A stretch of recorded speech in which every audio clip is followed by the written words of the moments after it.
1952 সাল থেকে এই স্লোগান দিলাম আপনাদের জন্য, লড়াই লড়াই লড়াই চাই, লড়াই করে বাঁচতে চাই, এই ধরনের কথা 1952 সাল থেকে দিলাম আর ভোটটা দিলাম। কিন্তু আমার দাদুর পরিবার ধ্বংস হয়েছে, আমার বাবার পরিবার ধ্বংস হয়ে গেছে। আজকে আমার এই স্বাধীনতার কারণ হচ্ছে আপনারা।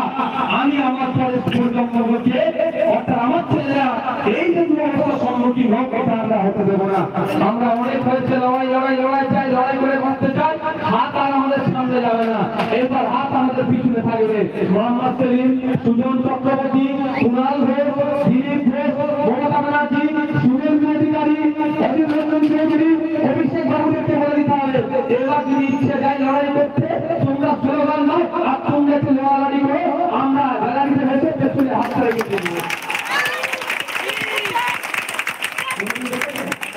মমতা ব্যানার্জি আর শুভেন্দু অধিকারীর মধ্যে লড়াই হচ্ছে, অভিষেক ব্যানার্জির সাথে অধীর রঞ্জনের লড়াই হচ্ছে। মোহাম্মদ সেলিম সাহেবের সাথে যারা ভিডিওটা দেখছে তারা আমাকে লাইক করুন। শুভেন্দু অধিকারী বর্তমান শুভেন্দু অধিকারী চলে যাচ্ছে, এখন শুভেন্দু অধিকারী কখন কোথায় থাকবে বোঝা মুশকিল। ঠিক ঠিক, কালকে যদি কংগ্রেসে চলে যাবে কেউ অ্যাকচুয়ালি বলতে পারবে না। তো বর্তমান শুভেন্দু অধিকারী দলের লোকেরা, দলে উনি, তার দলের সদস্যরা প্রাক্তন শুভেন্দু অধিকারী দলের নেতাদের সাথে মার্কেটে জড়াচ্ছেন কেন বুঝতে দেবে?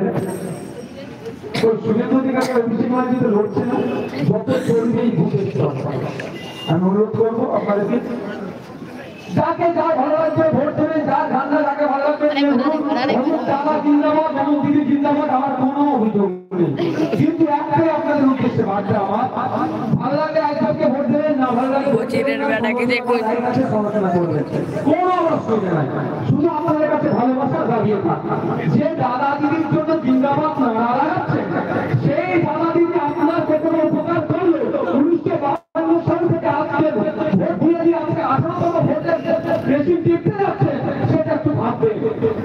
দাদাকে বললাম এটা পাঠালে, ওই দাদার কাজ ছিল আপনার বাচ্চাটা সেই প্রাইমারি স্কুলে পড়ে, সেই প্রাইমারি স্কুল থেকে শুরু করে আপার প্রাইমারি, হাই স্কুল থেকে কলেজ পর্যন্ত শিক্ষকতা যাতে শিক্ষা পরিকাঠামো উন্নয়ন হয় সেটা রাখার দায়িত্ব। কিন্তু আপনি দাদা জিন্দাবাদ বলছেন, দিদি জিন্দাবাদ বলছেন, এখানে অনেক মানুষেরা আছেন হয়তো খারাপ থাকতে পারে, আমার কথাটা ভেরিফাই করে দেখে নেবেন। আপনারা আজকে বাড়ি যাবেন প্রোগ্রাম শেষে, আপনাদের যার বাচ্চাগুলো ক্লাস 5, 6, 7, 8 পড়ছে গিয়ে একটু চেক করবেন। ক্লাস 4 এর বাচ্চাকে বলবেন, বাবু তুই ভোট করিস, একটু ভোটটা নিয়েছে। ক্লাস 5 এর বাচ্চাকে বললেন, এই 5 এর বইটা খুলে বলবেন, গণিতের বইটা, অঙ্কের বইটা, কত অঙ্কটা একটু করতে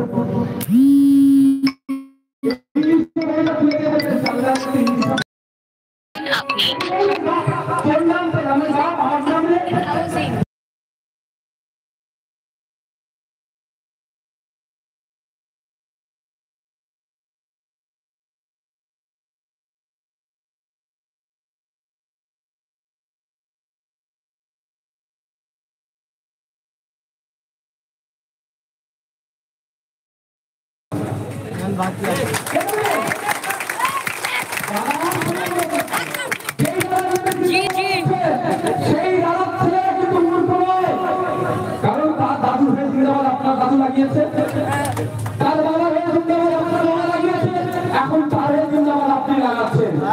দাদুর ছেলে বাবা, তার ছেলে নেতা হলো, তার ছেলে এখন নেতা হচ্ছে, সে তার ছেলেকে মানুষ করছে, বেসরকারি শিক্ষা প্রতিষ্ঠানে পাঠাচ্ছে, ভালো করে নেতা করে লাগানো দিনে।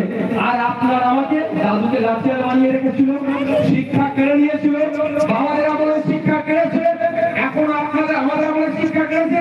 আমাদের কোনো লোক আছে এখন তারা নেতাদের ছেলেদের হয়ে রাজনীতি করে, এই নেতাদের হয়ে মারামারি করে, সুপারস্টারের শিক্ষা ব্যবস্থাটাকে ধ্বংস করে দিচ্ছে। 8,500 শিক্ষা প্রতিষ্ঠান পশ্চিমবাংলায় ধ্বংস হতে চলেছে।